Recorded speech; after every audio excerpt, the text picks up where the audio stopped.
जय माँ संतोषी देवी नमो नमः। शुक्रवार को संतोषी माता के व्रत करके संतोषी माता की व्रत कथा का श्रवण करना चाहिए। माता संतोषी को सुख शांति और वैभव की देवी माना जाता है। माना जाता है कि शुक्रवार के दिन संतोषी माता का व्रत करने से घर में सुख समृद्धि आती है। साथ ही जिन्हें संतान सुख प्राप्त नहीं हो पा रहा, वो संतान की प्राप्ति के लिए इस व्रत को करते हैं। माता संतोषी अपने भक्तों की सभी मनोकामना को पूर्ण करती है। हालांकि संतोषी माता के व्रत के नियम बाकी व्रतों से अधिक कठिन है। इनका पालन करना बेहद अहम होता है। तो आइए प्यारे भक्तगणों, हम जानते हैं संतोषी माता के व्रत के नियम और इस दिन बनाए जाने वाले भोग के बारे में। साथ में जानेंगे उद्यापन विधि और श्रवण करेंगे कथा। संतोषी माता व्रत की पूजन विधि। शुक्रवार को व्रत का संकल्प कर नहा धोकर लाल रंग के वस्त्र पहने। अब पूजा के स्थान पर माता की पूजा के लिए एक चौकी के ऊपर लाल रंग का कपड़ा बिछा ले और उस पर माँ संतोषी की प्रतिमा या तस्वीर स्थापित करे और इसके साथ ही कलश की भी स्थापना करनी चाहिए। अब माँ संतोषी को सिंदूर, अक्षत, फूल और माला चढ़ाए। ध्यान रखे कि अक्षत यानी चावल के दाने टूटे ना हो। संतोषी माता को भोग में चना और गुड़ चढ़ाना शुभ माना जाता है। साथ ही केला को भी उन्हें चढ़ाना चाहिए। अब घी का दीपक जलाए, धूप दिखाए और व्रत कथा चालीसा मंत्र पढ़कर आरती करे। संतोषी माता की व्रत की उद्यापन विधि विस्तार से जानिए। इस विधि से तब तक व्रत करते रहे जब तक कि आपकी मनोकामना पूरी ना हो जाए। मनोकामना पूरी होने पर उद्यापन अवश्य करे। उद्यापन के लिए 2.5 सेर खाजा, मोयनदार पूरी, खीर, चने की सब्जी और नैवेद्य रखे। घी का दीपक जलाकर संतोषी माता की कथा कहे, जयकारा लगाकर नारियल फोड़े। इस दिन घर में कोई खट्टाई न खाए, ना ही किसी को कुछ भी खट्टा खाने को दे। इस दिन 8 लड़कों को भोजन कराए। लड़के अपने कुटुंब के हो तो अच्छा, अगर ना हो तो ब्राह्मण बालकों को, रिश्तेदारों, पड़ोसियों के लड़कों को बुलाए, भोजन करा के यथाशक्ति दक्षिणा दे, जिसमें पैसे के स्थान पर कोई फल देना अधिक अच्छा होता है। इस तरह विधि पूर्वक पूजा उद्यापन से घर में संतोषी माता की कृपा सदैव बनी रहती है। अब आइए श्रवण करते हैं माँ संतोषी की व्रत कथा। कथा को अधूरा ना छोड़े। माँ की कृपा पाने के लिए कथा को पूरा अवश्य सुनिए और दूसरों के पास भी शेयर कीजिए। प्रेम से बोलिए संतोषी माता की जय। एक बुढ़िया माई थी। उसके 7 लड़के थे। 6 कमाने वाले थे और एक निकम्मा था, कमाता कुछ नहीं था। बुढ़िया माई अपने 6 बेटों के लिए भोजन बनाती थी और उनको भोजन कराती और उनसे जो कुछ जूठन बचती वह 7वें बेटे को देती थी। एक दिन 7वां बेटा अपनी पत्नी से बोला, देखो मेरी माँ को मुझ पर कितना प्रेम है। वह बोली, क्यों नहीं, सबका जो जूठा तुमको खिलाती है। वह बोला, ऐसा नहीं हो सकता। मैं जब तक अपनी आंखों से ना देख लूं, मैं मान नहीं सकता कि मेरी माँ मेरे साथ ऐसा कर सकती है। कुछ दिन बाद त्योहार आया। घर में 7 प्रकार के भोजन और चूरमे के लड्डू बने। अब सबसे छोटे लड़के ने यानी कि 7वें लड़के ने अपना सिर दुखने का बहाना बनाया और पतला चादर ओढ़कर रसोई घर में सो गया, ये देखने के लिए कि मेरी माँ मुझे जूठे भोजन देती है या फिर बनाई हुई ताजी भोजन देती है। लड़का झूठ मूठ का सोने के नाटक करके रसोई घर में सोया हुआ है। वह पतले चादर के अंदर से सब कुछ देख रहा था। तभी 6 भाई भोजन करने आए। उसने देखा माँ ने उनके लिए सुंदर आसन बिछाया, नाना प्रकार की रसोई परोसी और आग्रह करके उन्हें जिमाया और वह देखता रहा। अब 6 भाइयों ने भोजन करके उठा। तब माँ ने क्या किया कि उनकी बची हुई भोजन, जूठी भोजन थालियों में से इकट्ठा करके सभी लड्डुओं के टुकड़ों को उठाकर एक लड्डू बनाया और सभी जूठन को साफ करके बुढ़िया ने अपने सबसे छोटे लड़के को पुकारा, बेटा छो भाई भोजन करके चले गए, अब तू ही बाकी है, उठ और खाना खा ले। तब वह बेटा कहने लगा, माँ मुझे आज भूख नहीं लगा है, मुझे भोजन नहीं करना, मैं अब जहाँ नहीं रहूंगा, मैं परदेश चला जाऊंगा। अपने बेटे की बातें सुन माँ ने कहा, बेटा तू कल जाना चाहता है ना, कल क्यों जाएगा, तुम आज ही चला जा। तब बेटा बोला, हाँ माँ मैं आज ही चला जा रहा हूँ। यह कहकर वह घर से निकल गया। चलते समय पत्नी की याद आई, वह गौशाला में उपले थाप रही थी। वहां जाकर वह बोला, हम जावे परदेश, आवेंगे कुछ काल, तुम रहियो संतोष से, धर्म अपनो पाल। पत्नी बोली, जाओ पिया आनंद से, हमरो सोच हटाए, राम भरोसे हम रहे, ईश्वर तुम्हें सहाय। दो निशानी आपन, देख धरो में धीर, सुधी मती हमारी, बिसारियो रखियो मन गंभीर। पति बोला, मेरे पास तो कुछ नहीं, यह अंगूठी है, सुले और अपनी कुछ निशानी मुझे भी दे। पत्नी बोली, मेरे पास क्या है, यह गोबर से भरा हाथ। यह कहकर पति की पीठ पर गोबर के हाथ की थाप मार दी। अब पति चल दिया। चलते चलते दूर देश पहुंचा। वहां एक साहूकार की दुकान थी। वहां जाकर कहने लगा, भाई मुझे नौकरी पर रख लो। साहूकार को जरूरत थी तो वह बोला, रह जाओ। लड़के ने पूछा, तनख्वाह क्या दोगे? तो साहूकार ने कहा, तुम्हारा काम देखकर तब हम दाम देंगे। साहूकार की नौकरी मिली। वह सुबह 7 बजे से 10 बजे तक नौकरी करने लगा। कुछ दिनों में दुकान का सारा लेन देन, हिसाब किताब, ग्राहकों को माल बेचना, सारा काम करने लगा। साहूकार के 7-8 नौकर थे, वे सब चक्कर खाने लगे। यह तो बहुत होशियार बन गया है। सेठ ने भी काम देखा और 3 महीने में ही उसे आधे मुनाफे का हिस्सेदार बना लिया। वह कुछ वर्ष में ही नामी सेठ बन गया और मालिक सारा कारोबार उस पर छोड़कर चला गया। इधर पति की अनुपस्थिति में उसकी पत्नी को सास ससुर दुख देने लगे। सारी गृहस्थी का काम करा के उसे लकड़ी लेने जंगल में भेजते हैं। इस बीच घर के आटे से जो भूसी निकलती उसकी रोटी बनाकर रख दी जाती और उसके साथ ही फूटे नारियल की नारेली में पानी। एक दिन वह लकड़ी लेने जा रही थी। रास्ते में बहुत सी स्त्रियां संतोषी माता की व्रत करते दिखाई दी।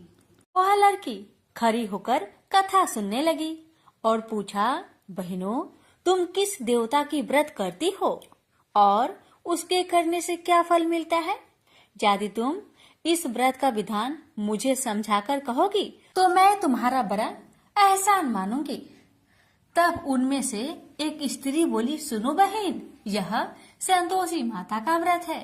इसके करने से निर्धनता, दरिद्रता का नाश होता है और जो कुछ मन में कामना हो सब संतोषी माता की कृपा से पूरी होती है। तब उसने उससे व्रत की विधि पूछी।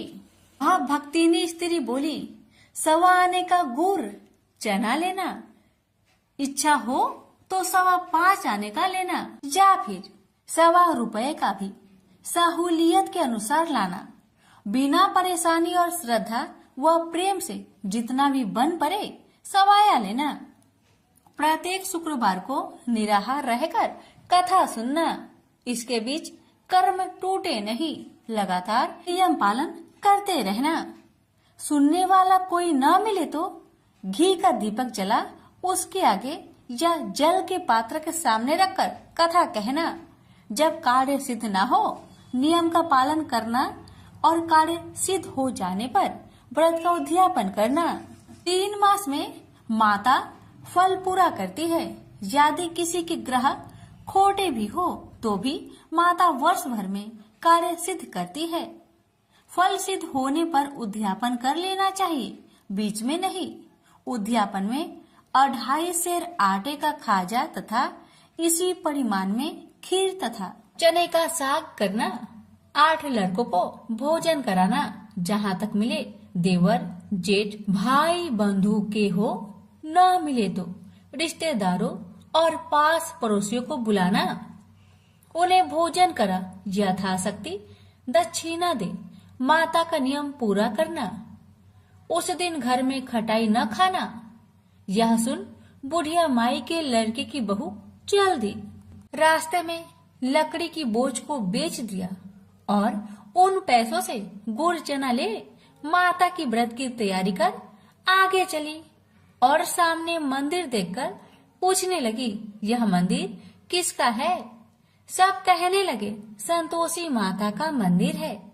यह सुनकर माता के मंदिर में जाकर चरणों में लौटने लगी। दीन हो विनती करने लगी, माँ मैं निपट अज्ञानी हूँ, व्रत के कुछ भी नियम नहीं जानती, मैं दुखी हूँ। हे माँ जगत जननी मेरा दुख दूर कर, मैं तेरी शरण में आई हूँ। माता को दया आई। एक शुक्रवार बीता कि दूसरे को उसके पति का पत्र आया और तीसरे शुक्रवार को उसका भेजा हुआ पैसा आ पहुंचा। यह देख जेठ जेठानी मुंह से रोकने लगी। लड़के ताने देने लगे। काकी के पास पत्र आने लगे, रुपया आने लगा। अब तो काकी की खातिर बढ़ेगी। बेचारी सरलता से कहती, भैया कागज आवे रुपया आवे, हम सब के लिए अच्छा है। ऐसा कहकर आंखों में आंसू भरकर संतोषी माता के मंदिर में आ मातेश्वरी के चरण में गिरकर रोने लगी। माँ मैंने तुमसे पैसा कब मांगा है माँ? मुझे पैसे से क्या काम है माँ? मुझे तो अपने सुहाग से काम है। मैं तो अपने स्वामी के दर्शन मांगती हूँ माँ। तब माता ने प्रसन्न होकर कहा, जा बेटी तेरा स्वामी आएगा। यह सुनकर खुशी से बावली होकर घर जा पहुंची। अपना काम काज करने लगी। अब संतोषी माँ विचार करने लगी, इस भोली पुत्री को मैंने कह तो दिया कि तेरा पति आएगा, लेकिन कैसे? वह तो इसे सपने में भी याद नहीं करता। उसे याद दिलाने को मुझे ही जाना पड़ेगा। इस तरह माता जी उस बुढ़िया के बेटे के पास जा सपना में प्रकट हो कहने लगी, साहूकार के बेटे तुम सो रहा है या जागता है? वह कहने लगा, माता मैं सोता भी नहीं जागता भी नहीं, कहो क्या आज्ञा है? माता कहने लगी, तेरे घर बार कुछ है कि नहीं? वह बोला, मेरे पास सब कुछ है माँ। माँ बाप है, पत्नी है, क्या कमी है माँ? माँ बोली, भोले पुत्र तेरी पत्नी घोर कष्ट उठा रही है, तेरे माँ बाप उसे परेशान कर रहे हैं, वह तेरे लिए तरस रही है, तू उसकी सुधि ले। वह बोला, हाँ माता जी यह तो मालूम है, परंतु जाऊं तो कैसे? परदेश की बात है, लेन देन का कोई हिसाब नहीं है, कोई जाने का रास्ता भी नहीं आता, कैसे चला जाऊं?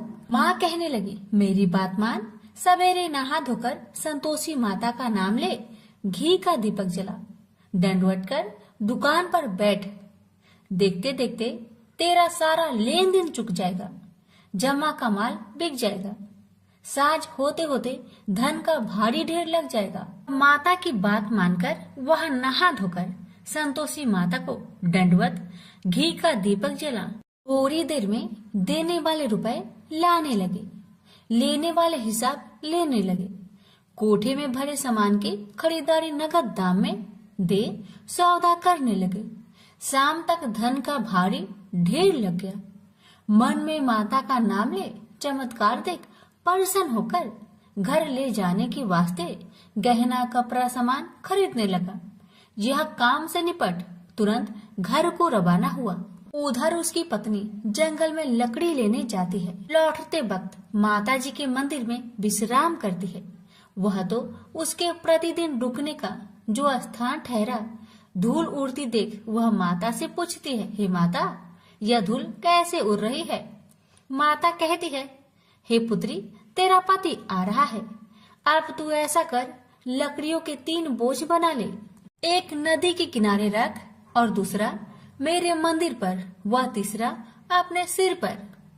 तेरे पति को लकड़ियों का गट्टर देख मोह पैदा होगा, वह यहाँ रुकेगा, नाश्ता पानी खाकर माँ से मिलने जाएगा। तब तू लकड़ियों का बोझ उठाकर जाना और चौक में गट्टर डालकर जोर से आवाज देकर कहना, लो सासू जी, लकड़ियों का गट्टर लो, भूसी की रोटी दो, नारियल की खोपरे में पानी दो, आज मेहमान कौन आया है। माताजी बहुत अच्छा कहकर वह प्रसन्न मन से लकड़ियों के 3 गट्टर बनाई, एक नदी के किनारे पर और एक माताजी के मंदिर पर रखा। इतने में मुसाफिर आ पहुंचा। सूखी लकड़ी देख उसकी इच्छा उत्पन्न हुई कि हम यहीं पर विश्राम करें और भोजन बनाकर खा पी कर गाँव जाए। इसी तरह रुककर भोजन बना, विश्राम करके गांव को गया। सबसे प्रेम से मिला। उसी समय सिर पर लकड़ी का गट्टर लिए वह उतावली सी आती है।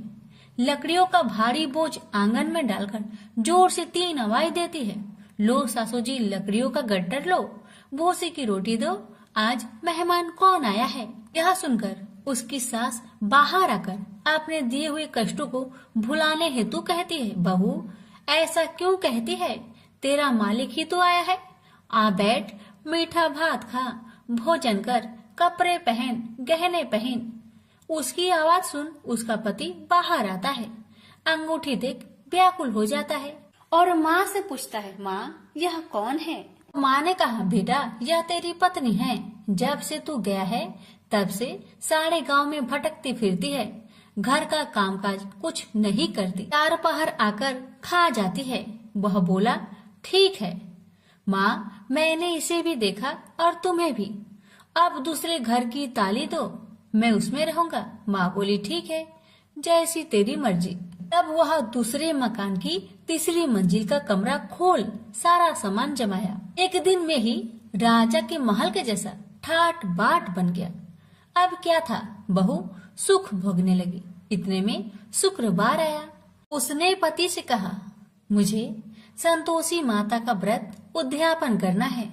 पति बोला, खुशी से कर लो। वह उद्यापन की तैयारी करने लगी। जेठानी के लड़कों को भोजन के लिए कहने गई। उन्होंने मंजूर किया, परंतु पीछे से जेठानी ने अपने बच्चों को सिखाया, देखो भोजन के समय खटाई मांगना, जिससे उसका उद्यापन पूरा ना हो। अब तो बच्चे जिमने आए, खीर खाना पेट भर के खाए, परंतु बाद में खाते ही कहने लगे, हमें खटाई दो, खीर खाना हमको नहीं भाता। देखकर आरुचि होती है। वह कहने लगी, भाई खटाई किसी को नहीं दी जाएगी, यह माँ संतोषी का प्रसाद है। लड़के उठ खड़े हुए, बोले, पैसे लाओ। भोली बहू कुछ जानती नहीं थी, वह उन बालकों को पैसे दे दिए। लड़के उसी समय हट करके इमली खटाई ले खाने लगे। यह देखकर बहू पर माताजी ने कोप किया। राजा के दूत उसके पति को पकड़कर ले गए। जेठ जेठानी मन माने वचन कहने लगे, लूट लूट कर धन इकट्ठा कर लाया है, अब सब मालूम पड़ जाएगा जब जेल की मार खाएगा। बहू से यह सहन नहीं हुआ। रोती हुई बहू माताजी के मंदिर गई। कहने लगी, हे माता, तुमने क्या किया, हंसाकर अब भक्तों को रुलाने लगी। माता बोली, बेटी तूने उद्यापन करके मेरा व्रत भंग किया है। वह कहने लगी, माता मैंने कुछ अपराध किया है क्या? मैंने तो भूल से लड़कों को पैसे दे दिए थे, मुझे क्षमा करो, मैं फिर तुम्हारा उद्यापन करूंगी। माँ बोली, अब भूल मत करना। माँ कहती है, अब भूल नहीं होगी, अब बतलाओ वो कैसे आएंगे। माँ बोली, जा पुत्री, तेरा पति तुझे रास्ते में आता मिलेगा। वह निकली, राह में पति आता मिला। वही पूछी, कहाँ गए थे? वह कहने लगा, इतना धन जो जमाया है उसका टैक्स राजा ने मांगा था, वह भरने गया था। वह प्रसन्न हो बोली, भला हुआ, अब घर को चलो। कुछ दिन बाद फिर शुक्रवार आया। फिर वह बोली, मुझे माता का उद्यापन करना है। पति ने कहा, करो पत्नी। फिर जेठ के लड़कों को भोजन को कहने गई। ठानी ने 1-2 बातें सुनाई। सब लड़कों को सिखाने लगी, तुम सब लोग पहले ही खटाई मांगना। लड़के भोजन से पहले कहने लगे, हमें खीर नहीं खाना, हमारा जी बिगड़ता है, कुछ खटाई खाने को दो। वह बोली, खटाई किसी को नहीं मिलेगा, आना हो तो आओ। वह ब्राह्मण के लड़के को लाकर भोजन कराने लगी।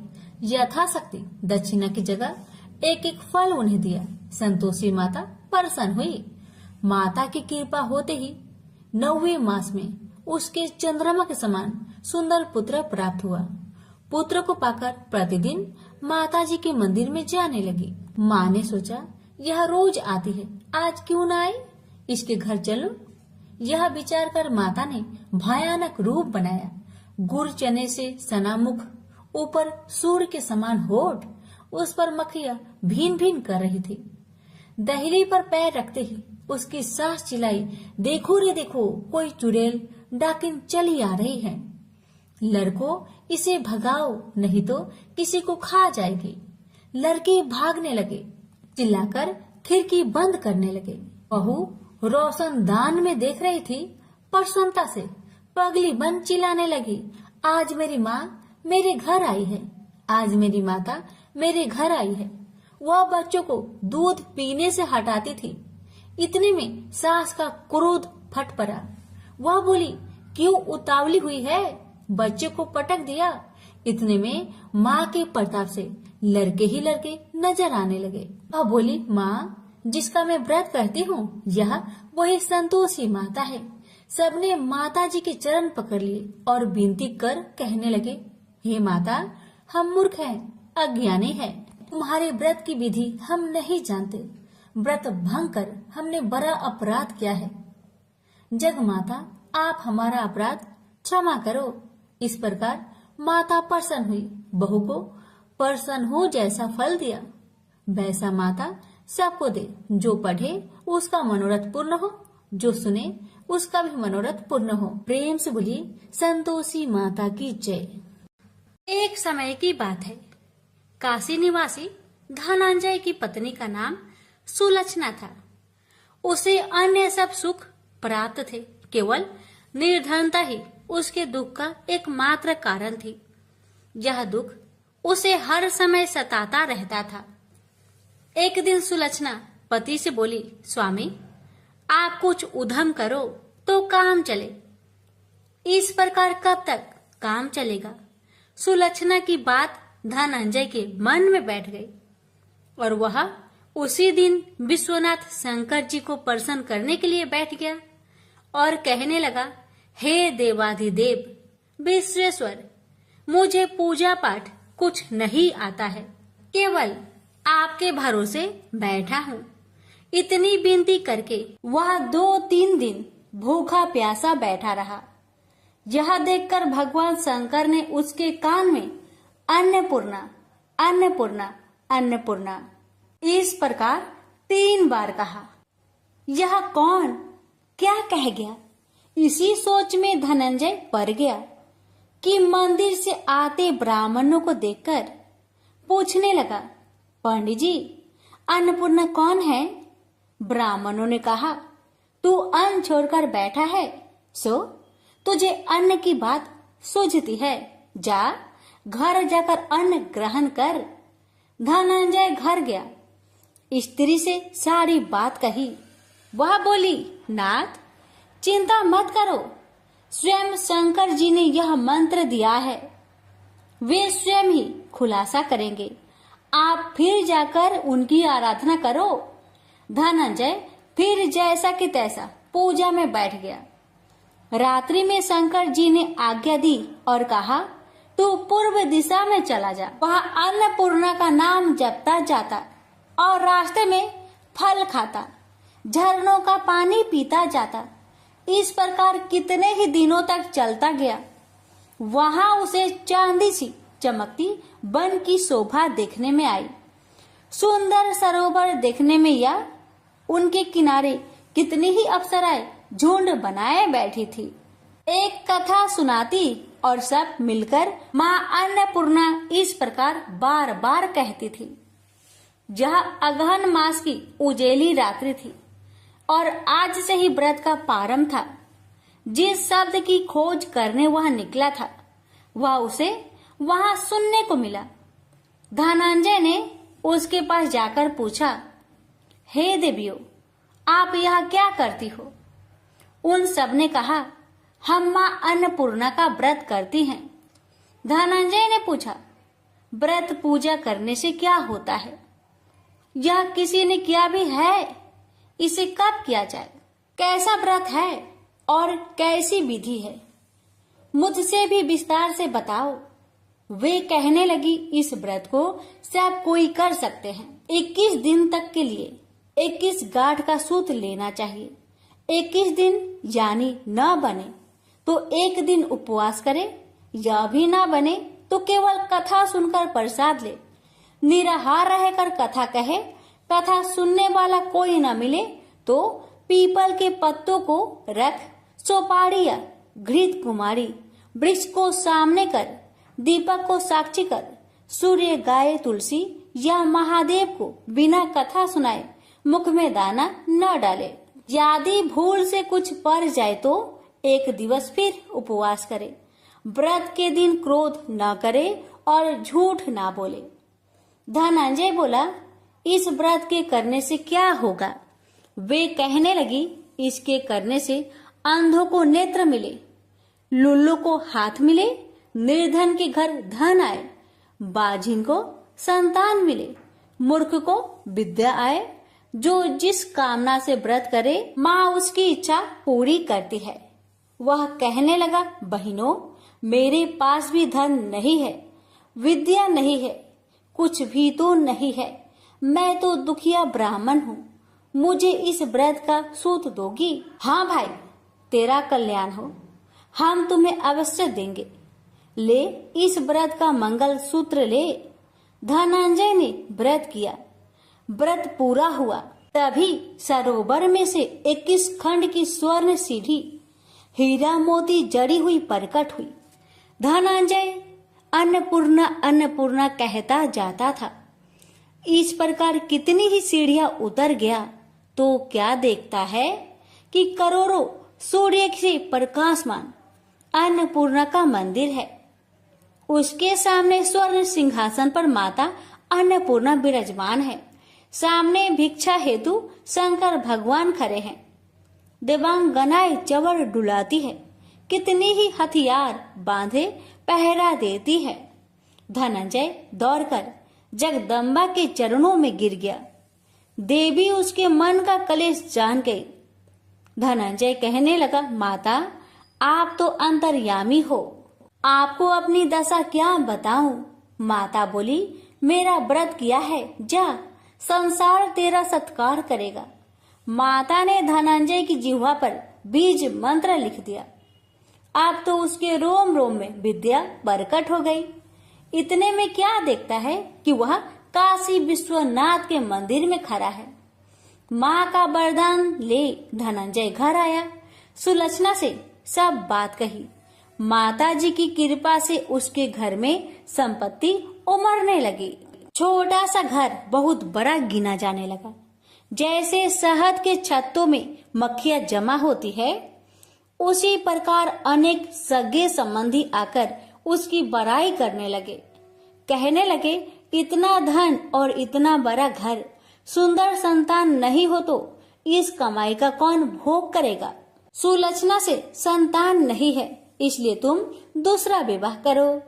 अनिच्छा होते हुए भी धनंजय को दूसरा विवाह करना पड़ा और सुलक्षणा को सौत का दुख उठाना पड़ा। इस प्रकार दिन बीतते गए और अगहन मास आया। नए बंधन से बंधे पति से सुलक्षणा ने कहलाया कि हम व्रत के प्रभाव से सुखी हुए हैं, इस कारण यह व्रत छोड़ना नहीं चाहिए। यह माता जी का प्रताप है जो हम इतने संपन्न और सुखी हैं। सुलक्षणा की बात सुन धनंजय उसके यहाँ आया और व्रत में बैठ गया। नई बहू को इस व्रत की खबर नहीं थी। वह धनंजय की आने की राह देख रही थी। दिन बीतते गए और व्रत पूर्ण होने में 3 दिवस बाकी थे कि नई बहू को खबर पड़ी। उसके मन में ईर्ष्या की ज्वाला दहकने लगी थी। सुलक्षणा के घर आ पहुंची और उसने वहां भगदड़ मचा दी। वह धनंजय को अपने साथ ले गई। नए घर में धनंजय को थोड़ी देर के लिए निंद्रा ने आ दबाया। इसी समय नई बहू ने उसका व्रत का सूत तोड़कर आग में फेंक दिया। अब तो माता जी का कोप जाग गया। घर में अकस्मात आग लग गई। सब कुछ जलकर खाक हो गया। सुलक्षणा जान गई और पति को फिर अपने घर ले आई।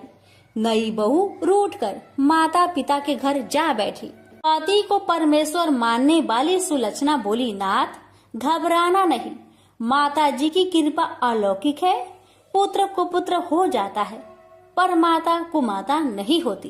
अब आप श्रद्धा और भक्ति से आराधना शुरू करो, वे जरूर हमारा कल्याण करेगी।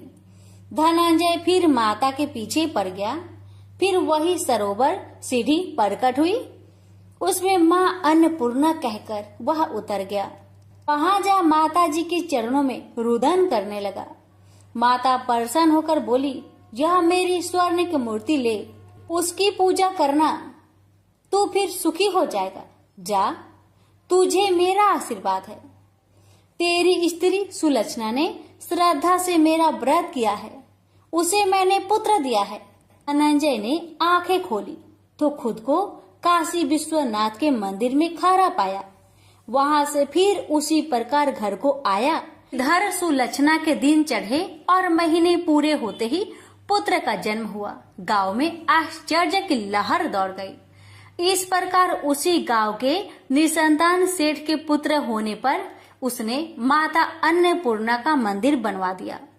उसमें माता जी धूमधाम से पधारी, यज्ञ किया और धनंजय को मंदिर के आचार्य का पद दे दिया। जीविका के लिए मंदिर की दक्षिणा और रहने के लिए बड़ा सुंदर सा भवन दिया। धनंजय स्त्री पुत्र सहित वहां रहने लगा। माता जी के चढ़ावे में भरपूर आमदनी होने लगी। उधर नई बहू के पिता के घर डाका पड़ा, सब लूट गया। वे भीख मांगकर पेट भरने लगे। सुलक्षणा ने यह सुना तो उन्हें बुला भेजा, अलग घर में रख लिया और उनके अन्न वस्त्र का प्रबंध कर दिया। धनंजय, सुलक्षणा और उसका पुत्र माता जी की कृपा से आनंद से रहने लगे। माता जी ने जैसे इनके भंडार भरे वैसे सबके भंडार भरे। हे माता, अगर आपकी कथा कहने में हमसे कोई गलती हुई हो उसे क्षमा करना और अपने सभी भक्तों की सभी मनोकामना को पूर्ण करना। प्रेम से बोलिए अन्नपूर्णा माता की जय। हर हर महादेव, माता पार्वती की जय।